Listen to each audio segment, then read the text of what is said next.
Welcome to MMA Made, the best MMA show around the world. My name is Monty. Thank you so much for joining me.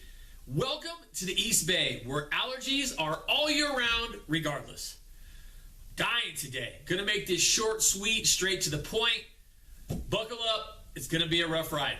Anyways, this past weekend we had Bellator on Friday. We had UFC on Fight Pass in England. Czech Congo on the Bellator headlining card gets the victory by decision. Originally, Marcos Galvão against Eduardo Dantas was supposed to fight for the title, and Galvão gets sick, so they have to pull that fight from the fight card like 24 hours before the fight. So Congo gets moved up and becomes main event, and he gets the victory. Good job, buddy.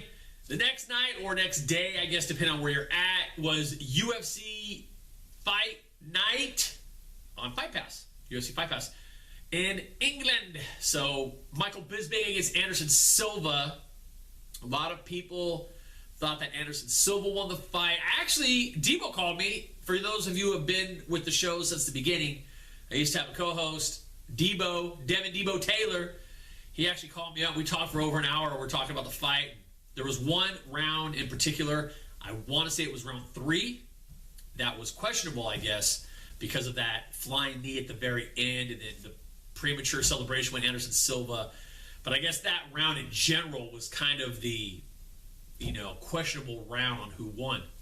In any case, I thought it could go either way. I'm not emotionally invested into either fighter, so I didn't really mind per se who won and who didn't win.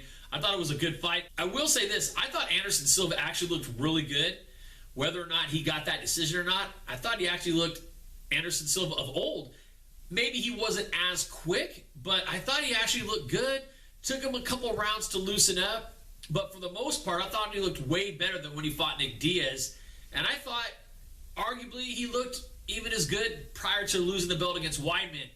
I know ultimately it wasn't his night, but I thought he actually looked really well, considering all the aspects surrounding him and speculation on whether or not he was taking different types of enhancing drugs, performance-enhancing drugs in his career, which I personally don't think that's the case, but I know there is speculation around it because of him popping for it after he broke his leg. I think that's probably what it was. He's trying to heal quicker. Doctor said, hey, you can heal quicker if you take this for your busted-up leg. And he goes, yeah. So in any case, Bisping actually gets the nod on that one. He gets the win by decision. It was it was an exciting fight. Went back and forth. If it was by pride rules, hands down, Anderson would have won that fight. Bisping had a lot of damage. And if you didn't get to see it, that end of the third round was crazy for many different reasons. The flying knee, premature celebration, Bisping's in the corner looking like a puddle of ooze. But you know what? He ends up shaking it off and he comes back. So kudos to that guy. I was very disappointed in Anderson Silva coming back into the 4th round. And he circles him kind of like a predator around the prey instead of coming in right for the kill, knowing that Bisping was hurt at the end of the 3rd. I guess maybe he had an adrenaline dump, thinking he won. He's on top of the cage celebrating. They're trying to tell him, hey, the fight's not over. And he thought it was. So I'm guessing maybe adrenaline dump. Now he has to get psyched back up. It was a crazy fight nonetheless. So if you haven't had a chance to see it, check it out. UFC Fight Pass. Good stuff. All right, well, let's see what's buzzing around the news this week in MMA. Wanderlei Silva comes out of retirement, and you guessed it, Bellator picks him up. It actually makes a lot of sense, and I'll tell you why. Bellator is smart, and they are, because this is what they're doing, whether you see it or not. They're getting all these people with name recognition, not necessarily people that are in their prime, not talking about Benson or Phil Davis, but I'm talking about people like Tito Ortiz, obviously Wanderlei Silva, Royce Gracie, Ken Shamrock, people that have been around the game a long time, people know their name. So the casual fan potentially would be interested in watching them fight. And why they're doing this and they're bringing in a bigger audience, they're building their own brand. They're grooming their own champions, the legitimate fighters that are in their prime. Will Brooks, Andre Korskov, the Pitbull brothers, Michael Chandler, Eddie Alvarez, that obviously has left. But these are people that are actually legitimate fighters, and they're building their brand. So it's smart. It makes sense. And let's take it a step further. Rampage, it was announced that he's going to be fighting back in Bellator. They worked out the contractual disputes, supposedly. And the axe murderer, Wanderlei Silva has history with Rampage Jackson. So, boom, there's a match already made right there potentially. And I would think that would be a huge draw, not just for the casual fans, but there's a lot of people that love these fighters. Even though they might be towards the end of their careers, people are still going to want to watch these two guys bang it out. So I would look forward to seeing that being announced sometime in the future. That's my personal opinion. I haven't heard anything about it, but I can see that happening sometime in the near future. So the rest of the news that's buzzing around the MMA world pertains to a lot what's going on this weekend, because we actually have 4 different fights. On Friday night, we have Bellator, we have RFA, and we also have Titan FC. And then Saturday night, we have UFC 196, previously known as UFC 197. That's a whole different story if you don't know about that. I'm sure you do. So in any case, I'm just going to jump right into UFC 196. I told you this is going to be short and sweet and straight to the point, so let's do it. Main and co-main event is what I'm going to speak of. We'll start with the co-main.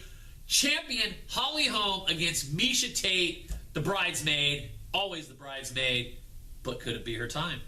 Let's talk about Holly Holm first. Undefeated, and what she did to Ronda Rousey was incredible. She beat the unbeatable, but all of her other opposition prior to that wasn't even close to Ronda's realm. So was it a fluke? It's hard to say. Her 2 performances prior to fighting Ronda, her 2 first fights in UFC were decisions, both of them. And one was a split decision, and that was against Raquel Pennington. So, I don't know. It's hard to say. Miesha Tate, I mean, she's fought the who's who. She's been in women's MMA for a long time. She was in Strikeforce. She has had 2 fights against Ronda Rousey. She's lost them both. But she's beat some legitimate fighters out there. She has a few submissions. She has some good wrestling and takedown and a decent top game. And I'm going to go on the limb, and I think Miesha Tate wins this. I think she's going to take Holly Holm down. She's going to use that wrestling, get her down, and just, I don't think she's going to get a stoppage. She hasn't had a stoppage in quite some time. But she racked up a few different submissions when she was in Strikeforce. So it'll be interesting to see in my mind.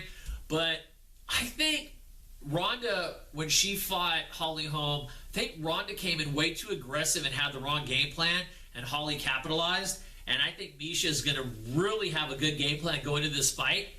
And as much as I would like to see Holly obtain the title, and that way Ronda and her could rematch coming back, and they might still anyway, I just see Miesha Tate getting the belt from her. And then the main event, you got it, the Irishman, Conor McGregor, against Northern California's own 209, Nate Diaz, or as Conor would say, Nick's little brother. This fight is fun. You know, a lot of casual fans are going to love this fight. I'm sure it's still going to get you some good pay-per-view dollars. But I was really excited to see Conor fight against RDA, and I hope that fight still happens. Who knows what's going to happen? This, once again, as far as matches go, I feel this is really a mismatch. The only way I see Nate winning this fight is submission. Off his back. He's really crafty off his back. He probably throws up more submission attempts off his back than any other fighter that I've ever seen, other than maybe Miguel Torres. And even that's arguable. But Nate is super crafty. He's a Gracie Jiu-Jitsu guy. Been practicing Jiu-Jitsu for most of his life, as well as his brother. But his inactivity is one thing that I'd be concerned with. When he first got in the UFC, he was fighting on average 3 times a year. And then come 2013, he fights once in 14, once in 15. He has fought somewhat recently because the fight in 15 wasn't that long ago, and that was against Michael Johnson, which, by the way, was very, very, great performance. I thought he did great against a guy that I think a lot of people thought was going to get that fight pretty easily, especially on the feet. And Nate lit him up. So I just feel that McGregor is just a much more dominant striker. He utilizes not just his hands, but his legs. He knows how to judge distance, his timing, his accuracy.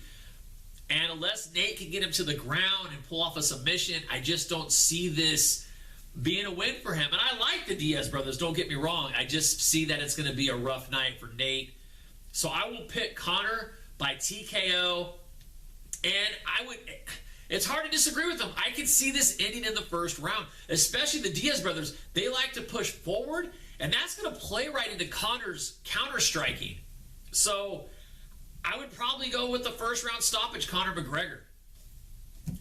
That's how I see it. I hope you enjoyed this week's episode. I know it was short. My allergies are killing me. I'm trying to get in and out of the studio. I'll be back next week, even stronger and better. I'll make sure I'm fully medicated and ready to go. In any case, just remember to subscribe like always. I always appreciate it. Thank you so much for watching. Have a great weekend of fights. See you next week. Bye.